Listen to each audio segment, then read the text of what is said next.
Hi everyone, I'm Arthur Dickens and this is my Rugby Legends podcast. In each episode, I interview an amazing rugby player or coach to get the insight and advice for young rugby players just like me who are keen to learn and get better. In this episode, I'm speaking with Jonny Hodgson, ex-England, Sale and Saracens fly half, and the leading Premiership point scorer of all time.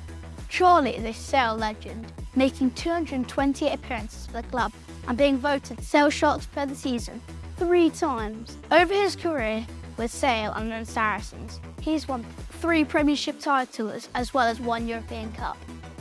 Charlie was also capped 38 times for England and went on the 2005 Lions tour. I hope you find Charlie's knowledge and wisdom as helpful as I did. Enjoy. Firstly, Charlie, I just want to say thank you very much for taking the time to be on our podcast. It's a pleasure. It's good to be here. I've seen a few clips of your recent podcasts, and it's nice to be able to be a guest. So thanks for having me, Arthur. Thank you. And firstly, Charlie, I saw you at St. Joe's last week, and it was very good. What did you think of the tournament? I absolutely love that tournament. Do you know I played there as a teenager all of those years ago? So that tournament's been going for a long time. It seems to be getting better each year. It's the first time I've been back since I played there, so it's obviously a while. But I love that tournament. I love the format. I love how competitive it is. I love, the younger generation showing what they can do because there's some really skillful players out there. It's awesome. Did you enjoy it? I loved it. It's one of my favourite 2 days ever. Good. I'm glad. Well, you clearly made an impact because it looked like you're doing some commentary as well. So firstly, Charlie, how did you get into rugby and how old are you when you started? I was 9 years old. I was invited to my local rugby club. It was one of my dad's friends actually recommended it to me. My dad took me up on a Sunday morning to the Old Bodleians in Halifax in Yorkshire. Do you know what happened? I didn't get out of the car. I got there and I was scared. I didn't want to get out of the car. So my dad drove me home. I didn't do anything. So he drove me home. And then the following week we went back. I said, no, all right, I'll do it again. So we went back. And I sat in the car again, and my dad was like, "No, this time you're getting out." So he dragged me out and threw me onto the field. And I ended up playing a game for the opposition that day. I was quite small and chunky, so I was played at prop in my first ever game. I had no idea what I was doing. But I stepped a few people and enjoyed having the ball in my hands, and that was it. That was the start of my journey. And from then on, it was every Sunday at the Broads until rugby became a bit more serious when I was at secondary school. But it all started for me there in the cold weather of Yorkshire. What other sports did you play growing up, and at what age did you give them up for rugby? I don't think I really played anything officially. I didn't necessarily join any other clubs as a youngster. But what I did do is I just explored everything. So I suppose I played cricket in the summer for a club, but actually, like with my friends, I played tennis. I play football all the time in the playground at school. Obviously, I'd play rugby. I'd explore anything, any opportunity to play sport. I was outside, I was on my bike. I was very rarely inside in front of the TV. I was always outside trying to explore, trying to do something. Even climbing. Like we used to live, we called the rocks, but yeah, there were some quite small boulders really, but there were good opportunities to climb as well. So lots of different things as a kid.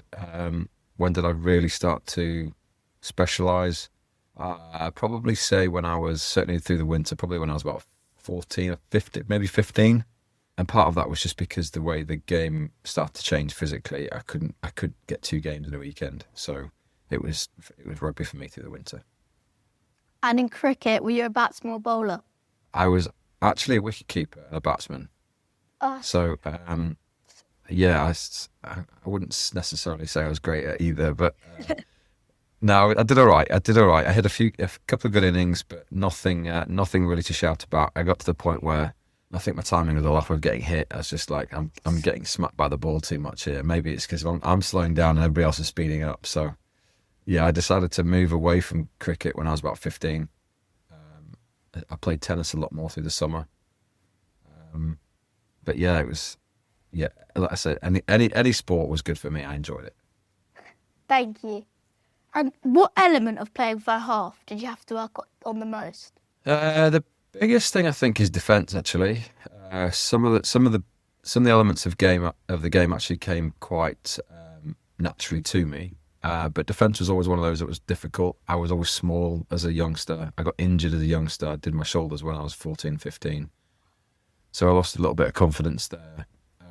And so it was always one of those things that I knew I always had to focus on. And then, of course, when you become a professional, you've got these big guys who are playing 12 and 13 and they're back row running at you. So it was always one of those where it was a constant work on positioning, just the tackle technique itself, lots of different things going on. Sometimes it was good, sometimes it was bad. But on the whole, yeah, that was the main thing. That's what I had to work on. I'm talking about injuries there. What was the worst injury that you had? Do you know what? I've had a lot of injuries. I've had a lot of injuries from being a teenager right the way through my professional career. So I don't necessarily think any one of them is worse than the other. I've had 2 long-term knee injuries with doing my ACLs. Both did when I was playing for England. In terms of pain, the worst pain I had was I fractured my cheek. Clashed heads with somebody in a match and fractured my cheek, and then I had surgery. That was pretty bad pain. That was awful. What's one piece of advice you'd give to an aspiring fly half? So you'll probably be able to understand this, is that you will sit and watch highlight reels like you wouldn't believe, correct? Yes. So the one thing that lots of the younger generation don't do is sit and watch full games. Right? And I think as an aspiring fly half, you really need to understand the context of a game, and you really need to understand how games unfold. And that's in terms of the momentum in games and the momentum shifts, decisions that are made. And the only way you get that is by watching full games. And so I think for me, in terms of advice for young aspiring fly halves, I would say sit and watch games right the way through. Even if you record them and watch them again, then you can stop things. Well, obviously you can stop it now, can't you? But you can go back and you can reflect and you can start to sort of question why decisions were made. When you have no context and when you're just purely looking at a highlight reel, it looks amazing and it's great. But actually, in terms of as a fly half, when you really have to understand the decisions that you make and why you might make them, you really need to sit and watch. I used to watch, like when I grew up, I used to watch Rugby League all the time, right? And I used to sit at the end of the field. I know they're different games, but I used to sit at the end of the field. It was almost like I was watching a game of chess, right? And I used to just watch what was going and watch what was happening in the backfield and watch the decisions that the team were making and the certain players were making. And I think for me, that was really quite nice grounding in terms of what I wanted to do and how I wanted to approach the game. It became a bit more about the strategy as opposed to just doing something that was really, really cool. And so that was kind of where I got my understanding from. Next time I see England play, I'll record the game and do that. You should do. You certainly learn a lot more, definitely, if you sit and go through it. Gareth Steenson's the same. You're talking about being Exeter Chiefs, ex-player there. I spoke to him only a couple of weeks ago, and we talked about this exact thing. Because players need context. You need to understand what you're looking at. And I think a highlight reel is brilliant, but understanding it in more detail is much better. Exactly. Thank you. And were there any mantras that you live by? The main mantras actually for me were around goal kicking. So in what it's one of the only individual skills within a team sport, and so it can feel quite lonely at times. And so my mantras were my own individual mantras that I used to tell myself every single time I had a kick. So every time I stood there looking at the ball and looking at the posts, I'd say to myself, big chest, stand tall and hit through, and I take a deep breath. And those things that I would say to myself would be every single time, both in training and also in matches. Funny really, because like when you talk about taking a deep breath and staying tall, you could take that into life in general actually, rather than just goal kicking. But it was certainly something that I used and needed to use. How did you bounce back after a bad game? I suppose there are a number of things really. Sometimes when we're emotional and we reflect, we think of the worst case scenarios. So the biggest thing you can do, or certainly things that I did, were firstly watch the video. Was what I was thinking in line with what actually happened? Because more often than not, it's a million times worse in your head than actually what happened on the field, right? So that's the first thing, making sure I'm actually dealing with fact. And then actually just reflecting on those performances, going, okay, well, what did I do well? Because that's really important. You need to still think about what went well, even if you had what you perceive to be a poor game, you still have to think about the good things.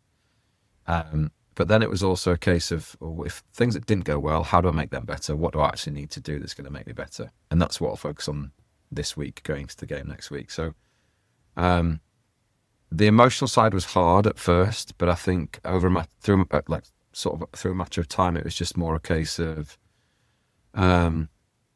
being quite sensible in my approach to it, and really reflecting on whether something was actually as bad as I thought it was, because chances are it wasn't. That's very helpful. Thank you. What's it like doing sport as a job? Does your enjoyment change? I don't know, actually. Sometimes it does. But I think on the whole, I would have played rugby as a hobby, right? So I was just very, very fortunate. I happened to be doing my hobby and getting paid at the same time. So does it ruin enjoyment? Sometimes it does, but I think that enjoyment only becomes because you're really competitive and you want to win all the time, and then it just it deflates you a little bit.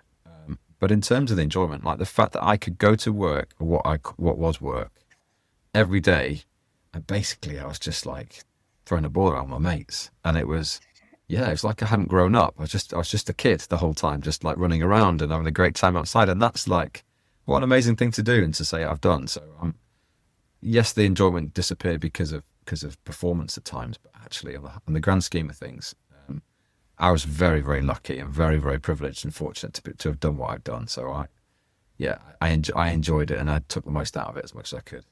How did the level step up between club and country? This was a big shift, actually, and it always changed every single time I played, even from playing club level, Premiership level, to European Cup, to then international. There was always a shift in intensity and physicality. Sometimes you could get away with making mistakes in Premiership matches, and the team around you would fix the problem. Whereas internationally, if you make a mistake, it's heightened, and the team that you're playing against will probably end up scoring. So, and particularly the position I played in as a fly half, the scrutiny around that position is always quite high. You're the person that's making the decisions. You tend to be the person that goal kicks. So there's lots going on. I was talking about this the other day actually with Toby Flood on a different podcast, but he was saying, like, in France it's the scrum half that they focus on, but actually in England we tend to focus on the fly half and what he does. So if let's say, for example, a prop makes a mistake, then the repercussions aren't as great. People are a bit like, oh well, he's a prop, right? He's expected to make that, or not expected to make that mistake, but he does. Whereas if it's a fly half, things are seen to be in a different light for some reason, and so that intensity from club level to international is huge. Then when you've got somebody like Jonny Wilkinson you're competing against, and everybody thinks that Johnny's awesome, which of course he is and was, then you're also battling that comparison with people. So it was. I found it really hard. I must admit, going from Premiership club level to international, I did find it hard. I certainly would never say that was easy, because some players take to it like a duck to water. They settle into international rugby like it's always been something they've set out to do. But for me, it was a bit of a roller coaster. Some days it was good, some days it was pretty bad. And so I found the intensity pretty hard. But I think that's just the level of pressure that you have when you go up. You're playing in front of more people. There's more at stake. The stakes are higher, so it's understandable, really. As a fly half, what position on the pitch did you alarm the most? Anybody in the forwards, right? I'm a big believer in that you win games, well, your forward pack win your games, right? And I don't think that will ever change. And so the biggest sort of compliment, respect I would ever pay to anybody is those people that play in the forwards, because those guys they're the ones that do the hard work, right?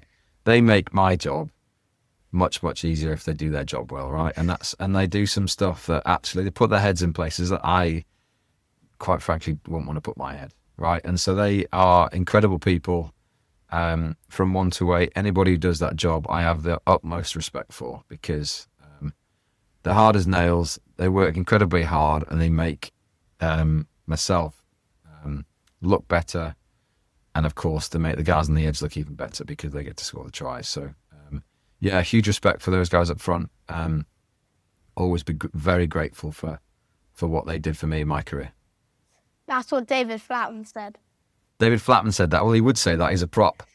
He would say that. But no, I get it. Yeah, those guys that have to be in the front row. I mean, I think I don't know how they do it. I genuinely don't know how they do it. To have all that force going through them, from in front and also from behind, it's just incredible what they have to go through. So utmost respect for what they do. And as I say, certainly made my job a little bit easier when they did it well. Thank you.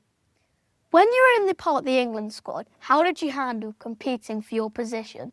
At first, I found it quite hard, actually. So I mentioned Jonny Wilkinson before. Jonny was like an amazing player, and also his work ethic was just like you wouldn't believe. And so he would often stay outside after training at the end of sessions, and he'd spend a couple of hours doing his extras on his kicking and his tackling and everything. I mean, sometimes you won't believe it.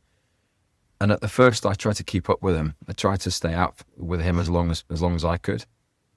But then what then tended to happen was that I would just get more and more tired. I get more and more frustrated. It didn't suit me because ultimately, I think I was trying to be somebody that I wasn't. And I think over time, I then started to realise actually I'm not going to be Jonny. Jonny brings an element to the game and things to the game that I really can only dream of, certainly in terms of the defensive side. So actually, I had to sort of step away from that and really focus on the things that I was good at and the things that I really focused on. If I was being selected or not selected, it was either, obviously, if I was being not selected for something, it was because yes, there was a piece missing in my game, but also I might not just be the player for that way of playing for that game plan. So I was very sort of had perspective on it and just chose to look at it from my own perspective and thinking, well, what is it that I bring to this team? Why am I different to Jonny? And so I'm not going to compare myself to Jonny. I'm going to be me. I'm going to be Charlie, and I'm going to do whatever I can to be the best player that I can be. How does it feel playing in a packed-out international at Twickenham one week and then a club match at your home ground the next? It's actually not that bad, to be honest. It's not as bad as people might think. Sometimes I think people, there's a little bit of a come down. I tell you what, right at the very beginning of my career, so there used to be this thing where I could sit on the bench for England on a Saturday, and if the club had a game on the Sunday, because obviously the way the fixtures fell, so at the time when Sale had a fixture on the Sunday, if I didn't get on or played less than 10 minutes or something for England on the Saturday, I could go and join the hotel with Sale, go and join the team with Sale. And I could play the fixture on the Sunday for Sale. So having not had a whole week of preparation and being built up to play for England, I could 24 hours later could be on the field with Sale. And that was crazy because actually mentally just all over the place. Like I built myself up to play in an international. You have this roller coaster of emotion through a game because you're thinking, I'm going to go on or I'm not going to go on. Is he injured? Is he not injured? So, and then you do eventually get on and you have 10 minutes, which is not enough really. Physically, and so you're still fresh, and so the club's like, well, we want you back, and so we used to go back and play these games, but actually trying to forget all the calls that I've been working on through the week, and then suddenly remember everything that I knew already, but suddenly having a shift in mindset in terms of remembering everything else. That was really difficult. I must admit, sometimes it didn't go to plan because I found because it is understandably really, really, really hard. But in terms of like nowadays and going back, I think it's there's an element of going back to the club where you have much deeper, solid friendships. I think it might be different for the England guys now, but certainly in my time, much deeper friendships with people at the club, and it's the place that you know, and it's like going home. So actually, didn't really make any difference to me. I enjoyed going back. I enjoyed representing my clubs that I played for, and it was always nice to do at the end of what was a tough period. What do you miss most about playing rugby? I'm not sure whether you've asked this question to everybody else that you've interviewed,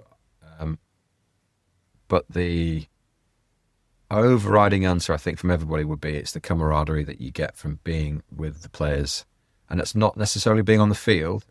It's about being for me, it was always about being in the change rooms afterwards. So whether we had won or whether we'd lost a match, the sort of 30, 40 minutes after a game, that for me was some of the most precious times that I could have had. And I think that was just a case of that shared experience. We'd all worked really hard for each other. we'd done what we'd set out to do on the field, and there's like a little bit of exhaustion in there, but just yeah, it was just that shared experience, and I think that's the thing that I miss most. It's the crack between the players. I don't miss getting my head kicked in. Honestly, I don't miss that. Like I got beaten up a lot, so I certainly don't miss that. But what I do miss is being around the change room and being around the players, because those were fun. Those are fun bits. Not necessarily even just after games, although they were really special. Just the day-to-day stupidity that comes out from people at times is like you can't replicate that at all.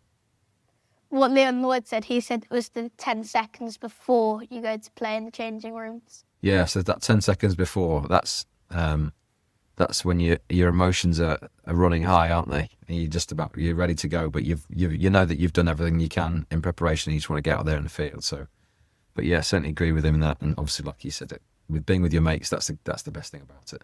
Who, in your opinion, is the best fly half to have played the game?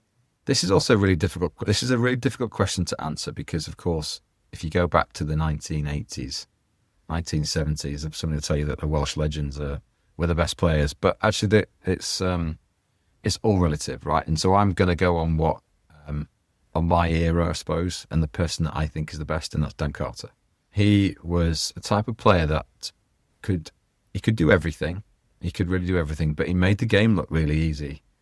There were often times when it looked like he just had so much time on the ball. He could take his time making a decision. He could hand somebody off and go through a gap and offload. And he just made it look easy at times. And I think he set the standard for fly halves. Jonny was an incredible player, but I think Dan Carter just took it to the next level in terms of everything that he offered on the field. So, I mean, it helped playing for All Blacks as well, and he was surrounded by incredible players, but that's not to say he wasn't a fantastic player himself. Yeah, I see little clippets of him on social media. He looks very good. Yeah, he was. He was incredible. Like I say, he a blessed player that, so blessed because of ability and talent. I have no doubt that he would have worked incredibly hard at his game in terms of analysis, in terms of his physical preparation, his skill preparation. You don't become a player like that by not working hard. He certainly set the standard, and certainly somebody that I enjoyed playing against and certainly enjoyed watching. And what did you do to prepare for a match? The biggest preparation for me actually was just around the kicking side and the goal kicking side. I always needed to feel like just the last little bit of preparation. So Jason Robinson once said to me, don't have any superstitions because they give you an excuse if you lose, right? So that kind of stuck with me from a very young age. So I didn't have any superstitions, but what I did do was make sure my last bit of preparation was good. So I'd always get into the change rooms. I'd always get changed early. I'd get out on the field. Part of that was because I didn't like the nervous energy of sitting down and waiting for it all to unfold. So I'd just get changed and get out on the field.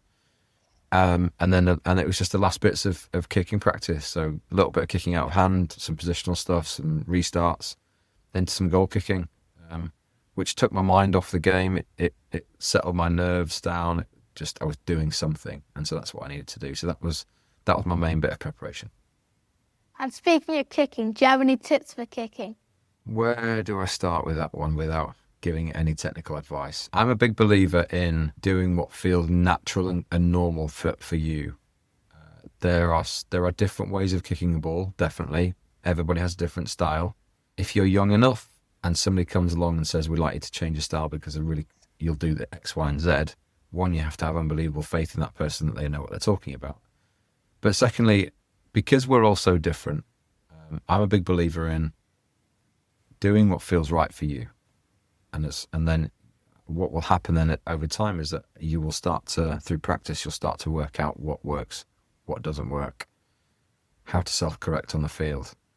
Because ultimately it's you that's on the field that has to correct when you miss a kick. So don't be too influenced by what you see, because there's lots out there in terms of how to stand and where to position your body and whether you have your hands together or whatever it is. Like, there's loads of stuff out there that people will follow. So one thing I would say is find your own style and stick with your own style, because that's what feels most natural. And when it's natural to you, chances are you'll have a better success rate.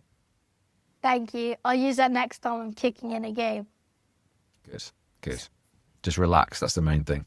Who's the best coach you had? I've had a number of really good coaches, actually, that I've worked with. And so I don't know whether I could necessarily pinpoint one in particular that's been better than another. I think they've just come at certain times in my career where they've really helped. So right in the early days of Sale, Jim Mullender and Steve Diamond were two coaches that worked really well together, and they gave me an opportunity when I was young. And they trusted me. They put me in a team of experienced players, but they trusted me in that system. Working closely with Philippe St. Andre after that, he taught me a lot about game management and game understanding, which was really helpful.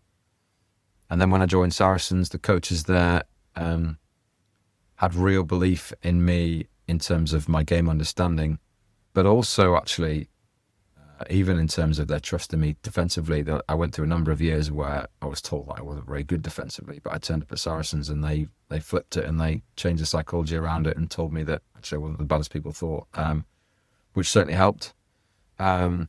So I'd say as a coaching group at Sarries, they were also really, really good in the balance that they brought from attack to defence to kicking, and obviously led by Mark McCall, were great. So yeah, really difficult to pick out anybody individually because as I say, I've had really good experiences right the way through my career. I'm very grateful for all of those who've influenced me over time. Thank you. And can you tell us a bit about Rugby Buddy? So Rugby Buddy is a coaching and mentoring space for young players, 12 to 18. Tends to be 16 being the oldest at the moment. And I say that I've got some students that I've been chatting to recently as well. But it's a coaching and mentoring space to manage and help manage all of those challenges that you guys face. So from managing injuries and the psychological impact that comes from managing an injury, dealing with setbacks, making mistakes in the field and then not taking 5 minutes to recover because you're really emotional and upset about making a mistake. It's about managing conversations with coaches. It's about managing feedback and potential criticism from coaches, or feeling like your peers are flying ahead of you and you're feeling like you're being left behind, all those sorts of questions. And I think I recognised it in my own career. Managing the mental side of rugby was really quite difficult, and I could have done with some help from a younger age. But also my son's part of an academy pathway at the moment, and he's had his troubles and difficulties and challenges, and I've seen some of his friends have the same sort of things. Some are sort of let go from academies, and so it's trying to support this younger generation with those challenges and basically enable them to play with more confidence and more consistency and just play with more freedom. You know what it's like if you're feeling all tense, the last thing you really want to do is try something for fear of making a mistake or fear of failure. So actually what I'm trying to do is equip you guys, boys and girls, with the tools and the techniques to manage those, but just play with a little bit of confidence and a little bit of freedom so you enjoy what you're doing. Thank you. And what sport does your son play for academy? He plays rugby. He's part of the Saracens pathway at the moment. So he's in the under-18 squad. He had 2 league games in August, and the academy league games will kick off again after Christmas. So who knows what will happen? Who knows where it takes him? But I've certainly seen the challenges that he's had, and so just from seeing that and seeing his friends, it was a bit of inspiration to create Rugby Buddy, which is all an online coaching offering because I recognise the need to support you guys. And what position does your son play? He's a fly half, like his dad. He's been encouraged to play a little bit of scrum half as well. So exploring a number of things, but I just want him to enjoy it. That's the main thing. That's all I want is for him to get the most out of rugby, wherever that takes him, and for him to enjoy it. If he enjoys it, he plays well. So that's the main thing. Exactly. And last question. Who of your rugby mates do you reckon would be a good guest on my podcast? Who would you like? Who have you not spoken to? Have you spoken to many people yet? I'll tell you who would be good. Chris Ashton would be very good. If you want to speak to Ashley, I'm sure Ashley will do that for you. He's a brilliant guest. Do you want to speak to a current, or do you want to speak to an ex-player? A current, if that's all right. You want to speak to a current player? Sure, I can think of somebody. Can't think of anybody at the moment, but I'll find somebody for you. Thank you very much, Charlie. And I really appreciate taking the time to be on my podcast. Thank you. It's a pleasure. No problem at all.